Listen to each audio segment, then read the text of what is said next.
egoísmo e orgulho. Um já é duro, dois juntos é dose. É duro duas vezes. Por isso que a medida de misericórdia já veio antes. Já veio antes, tem que vir, viu? Os dois é difícil. Nós vamos falar sobre os dois hoje, né? Nós temos aqui Obadias 15, né? Que Obadias só tem um capítulo, né? Então fala assim, porque o dia do Senhor está prestes a vir sobre todas as nações. Como tu fizeste, assim se fará contigo. O teu malfeito tornará sobre a tua cabeça. É muito forte isso aqui, né? O teu malfeito se fará sobre a tua cabeça.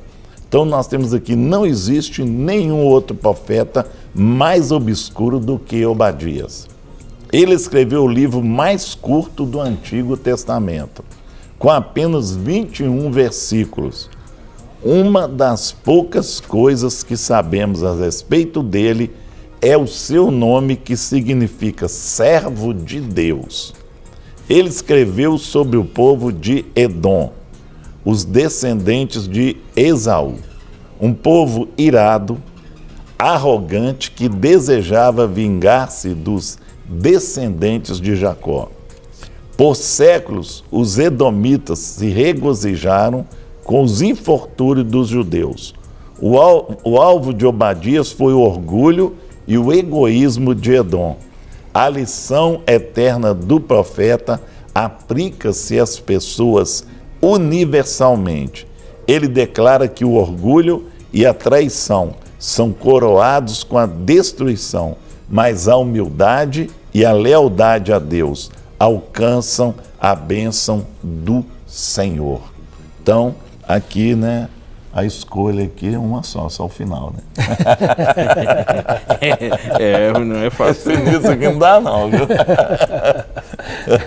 Mas é muito interessante, Guerra, quando você comenta que ele é um dos profetas mais obscuros.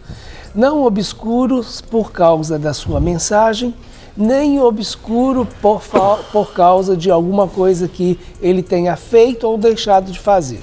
Mas aí a obscuridade é por falta de informações que nós temos a respeito desse profeta. Então, não é muito claro nem mesmo o período, né, dessa profecia. Sim, né? Como ele não profetiza em relação a Judá e a Israel, né, ou como um todo, tanto o Reino do Norte quanto do Sul, ou como o Reino unificado, mas como um outro povo, né, fica difícil até mesmo você saber o contexto histórico em que ele está inserido. Até mesmo porque essa situação de orgulho, soberba de Edom é algo que vem desde o princípio, e a gente vai percebendo isso, que ele sempre tem se oposto ao propósito de Deus na vida do povo de Israel. Então, eles foram, inclusive, um dos povos que tentou impedir que o povo, na travessia do deserto, passasse pelas suas terras. Com certeza. Né? Então, por causa disso, e Deus falou que, já que eles não deixam, vocês vão contornar, vocês não vão invadir, né? Porque essa terra é a terra que é a herança deles, e Deus, assim como deu uma herança para os filhos de Jacó, ele também deu uma herança para os filhos de Esaú. Agora, quando nós paramos para olhar, né, desde a origem desse povo, que foram os descendentes de Esaú, nós vamos perceber que a própria família de Esaú, ela, quando foi estabelecida, ela já foi estabelecida numa atitude de arrogância contra o próprio, né, Isaac. Porque Esaú tomou esposas para si que não eram as esposas que o pai dele desejava ter como nora. Então ele já estabeleceu a sua herança, a sua família, né? E as suas mulheres, estabelecendo as suas casas, porque foi mais de uma mulher, já numa atitude de oposição não é? E de desobediência, com certeza. de desonra até mesmo ao pai, porque isso, naquela situação, era uma atitude de desonra ao pai. Sem contar que ele já tinha, primeiro, negligenciado a herança do Senhor, não é? Ele já tinha perdido negociado o direito à primogenitura com o irmão. Então nós vamos ver que há um punhado de situações que estão na raiz da formação desse povo. Com certeza. E essa, não é? Que vai, de uma certa maneira, vem de uma confusão. Aliás, desde o ventre. Desde o ventre, começou lá dentro, né? E o texto é muito claro que eles brigavam desde o ventre. Sim. Então, há uma situação que que vem, né, durante toda a história desse povo, e esse povo se posicionando contra os descendentes de Jacó ou os descendentes de Israel, né?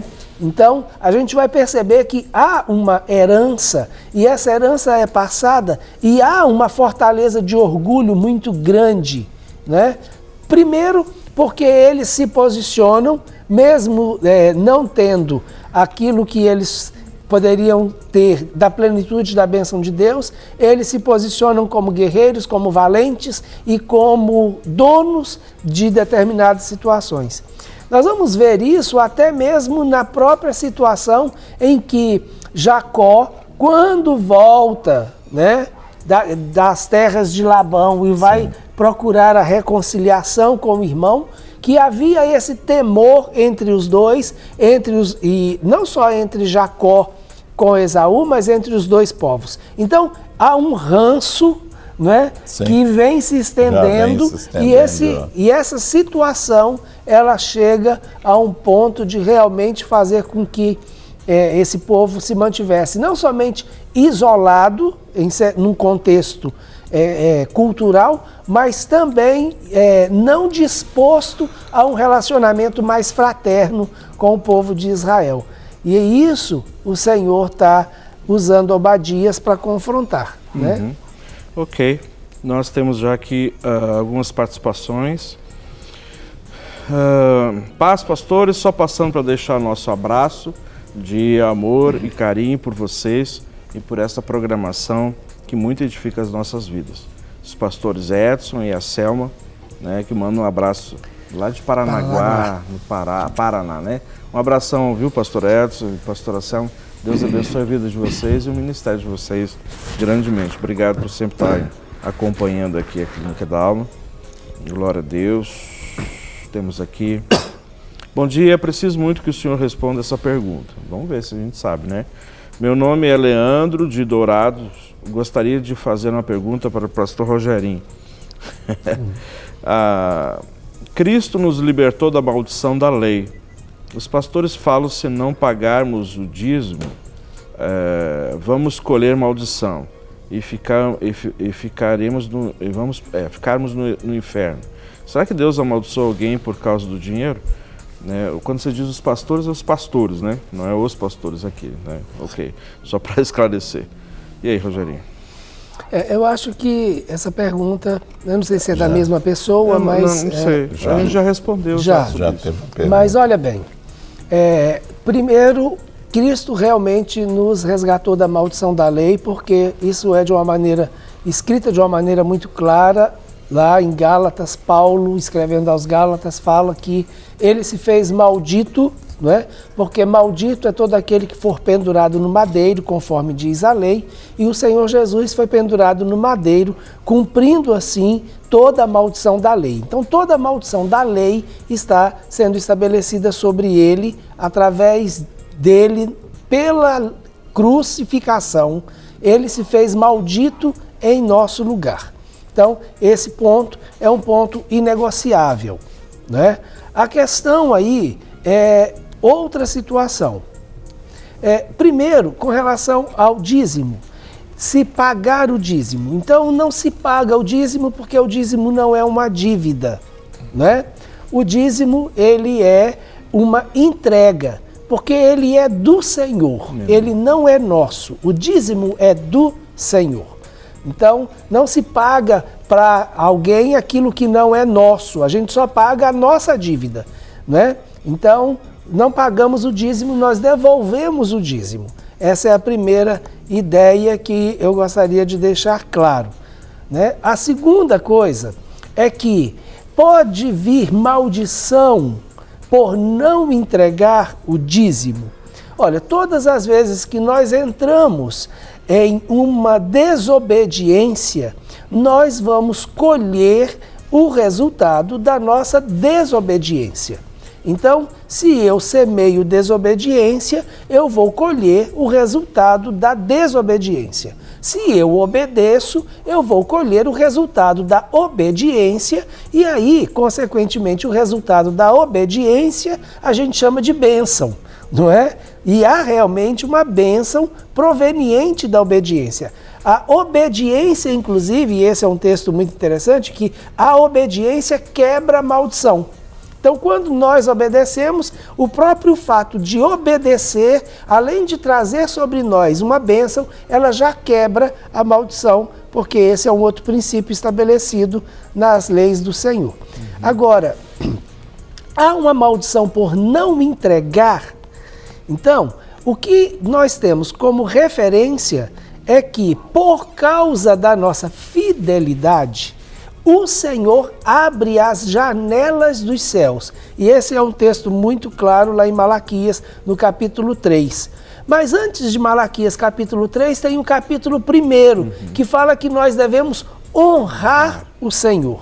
Então, eu acho que o princípio da entrega é o princípio da honra e a devolução daquilo que nós entendemos e reconhecemos que é do Senhor. Agora, não existe nenhuma palavra que nos permite dizer que alguém vai para o céu ou deixa de ir para o céu por causa do dízimo. Porque o dízimo, ele não perdoa pecado. Não é? O único que perdoa pecado é o sacrifício do sangue e o sangue de Jesus Cristo. Antes era o sacrifício dos bezerros, né, e das ovelhas, que eram colocadas diariamente diante do altar.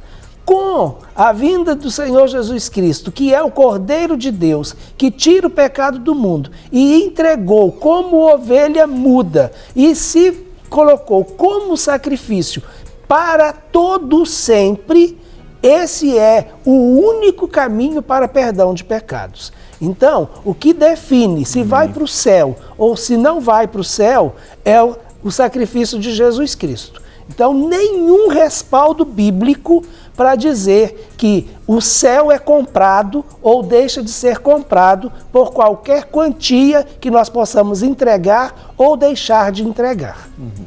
Está muito mais relacionado à fidelidade. Sim, e relacionamento de honra. E prosperidade, como consequência de bênção. Exatamente. Então, com salvação, sem chance. Sem chance. Ir para o inferno, aí... Ok. Obrigado por mais um dia do Senhor poder acompanhar esse maravilhoso programa. Bom dia, irmãos. Peço oração pelos meus familiares, a minha saúde, paz no mundo que está muito violento. Abraço a todos da Rede Super, em especial os pastores da Clínica Dalma. Sou de Currais Novos, a Célia. Ei, Célia, Deus abençoe, viu? Vamos orar assim aqui já já. Bom dia, pastores. Meu nome é Nádia. Orgulho e egoísmo eu cultivei na minha vida como forma de prevenção para não ser machucada mais. Mas normalmente as pessoas fazem isso, né? Essa não deixa de ser uma forma de autoproteção, só que traz consequências, né? Mas não rompia e minha vida vivia parada. Quando aprendi e mudei, hoje sim a minha vida é uma bênção. Amém. Amém. Glória a Deus. Espero que todos os irmãos entendam isso o quanto antes. Eu perdi muito tempo. Na realidade, muitas vezes nós perdemos muito tempo, né? Quando a gente fica sustentando isso. Até com medo de ser ferido, né? Então, né? Essa é uma realidade muito forte. Vamos ler mais um aqui.